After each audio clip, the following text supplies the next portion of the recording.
Hello friends, welcome back to my YouTube channel live study let's break the hurdle. तो जैसा कि आप सभी को पता है, एसएससी ने अपना न्यू कैलेंडर आउट कर दिया और होपफुली आपने वो जो कैलेंडर है वो देख भी लिया होगा। अगर आपने नहीं देखा तो प्लीज़ उस कैलेंडर को देख ले और अपना आप जो भी एग्जाम टारगेट कर रहे हैं उसकी प्रिपरेशन में लग जाए, क्योंकि बहुत सारे बच्चों को डाउट आ रहा था कि अगला वाला कैलेंडर कब तक आएगा। तो फाइनली आपका जो कैलेंडर है वो आउट हो चुका है और आपके सभी एग्जाम्स की जो डेट्स है, नोटिफिकेशन है, एग्जाम तक की डेट्स तक भी बता रखे हैं। तो ये बहुत अच्छी न्यूज़ है हम लोगों के लिए, जो बच्चे बहुत ज़्यादा वेट कर रहे थे या जिनका किसी वजह से सीजीएल या स्टेनो का पेपर बिगड़ गया था, सीपीयू में अच्छे मार्क्स नहीं बने या कट ऑफ से आउट हो गए कुछ मार्क्स से, तो उन सारी समस्याओं का हल है कि नेक्स्ट टाइम आपके फिर से वैकेंसी आ रही है तो आपको बिल्कुल भी निराश होने की जरूरत नहीं है और आपको नेक्स्ट एग्जाम की तैयारी करते रहना है और आपको एक जॉब सिक्योर करनी है इस अपकमिंग ईयर पे, क्योंकि आपको भी पता है कि इसके बाद आपके लिए जॉब लेना काफ़ी मुश्किल हो जाएगा अगर आप इस साल नहीं ले पाते, क्योंकि इस बार अच्छी वैकेंसी भी आ रही है। तो जैसे कि आप सभी को पता है, मैं एक बार कैलेंडर की डेट्स कुछ बड़े एग्जामों की बता देता हूँ, कुछ मेन एग्जामों की।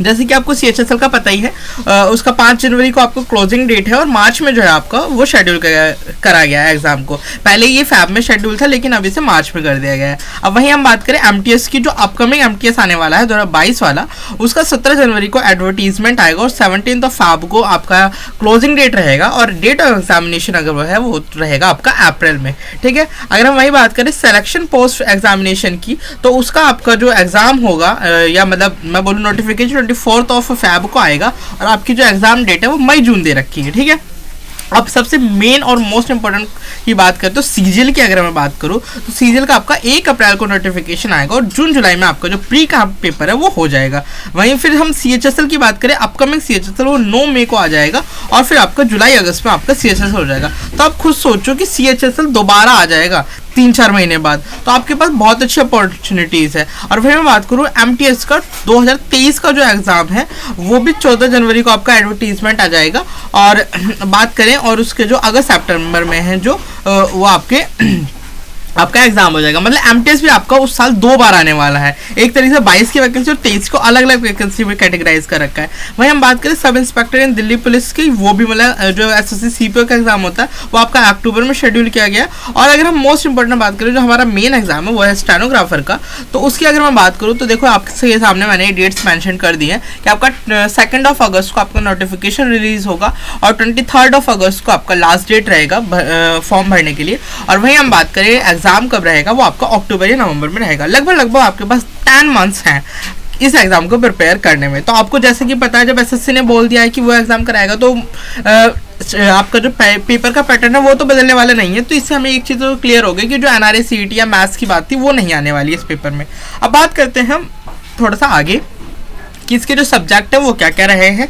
आपका प्रीवियस ईयर आपने देखी ही होगा कि आपका इंग्लिश 100 मार्क्स का है, रीजनिंग 50 मार्क्स का है और जीके जीएस 50 मार्क्स का है। तो इसी में से ओवरऑल मेरिट आपकी लास्ट टाइम तक बनती है और आपका जो पूरा पेपर है वो 200 मार्क्स का हो जाएगा। ये इसके बाद आपको क्या होगा, मान लो आपने पेपर दिया और आपने एक अच्छा स्कोर करा और आपने कट ऑफ जो जिस भी कैटेगरी से आप बिलोंग करते हैं आपने उस कैटेगरी से कट ऑफ को क्लियर करा, उसके बाद आपका क्या होगा, स्किल टेस्ट होगा और स्किल टेस्ट के बाद क्या होगा, आपका जो होगा फाइनल रिजल्ट अपडेट किया जाएगा जिसमें आपको डिपार्टमेंट वगैरह सारे अलॉट कर दिए जाएंगे और फिर उसके बाद आपका जो फाइनल सिलेक्शन हो जाएगा। तो ये पूरा प्रोसेस लेने वाला है और क्या बोलते हैं, इसकी जो कट ऑफ है वो प्री के मार्क्स पे लगेगी, तो आपको प्री में सबसे अच्छा स्कोर करना है।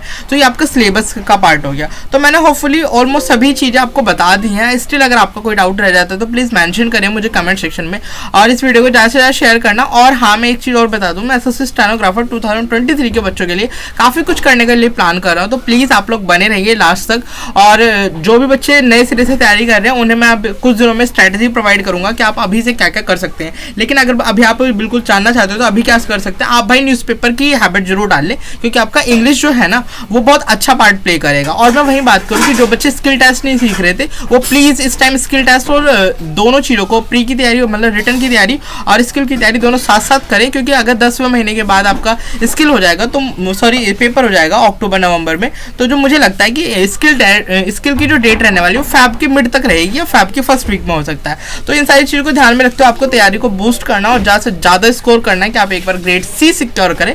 आपके किसी भी वजह से अगर आपके मार्क्स कम रह गए तो 2022 वाले एग्जाम में, तो आपके लिए एक बहुत बड़ी अपॉर्चुनिटी है कि आप इसमें एक अपनी सीट सिक्योर कर सके। So thank you for joining this session. अगर आप इस चैनल पर नए हैं तो प्लीज़ मेक श्योर करें कि चैनल को सब्सक्राइब करें। Thank you.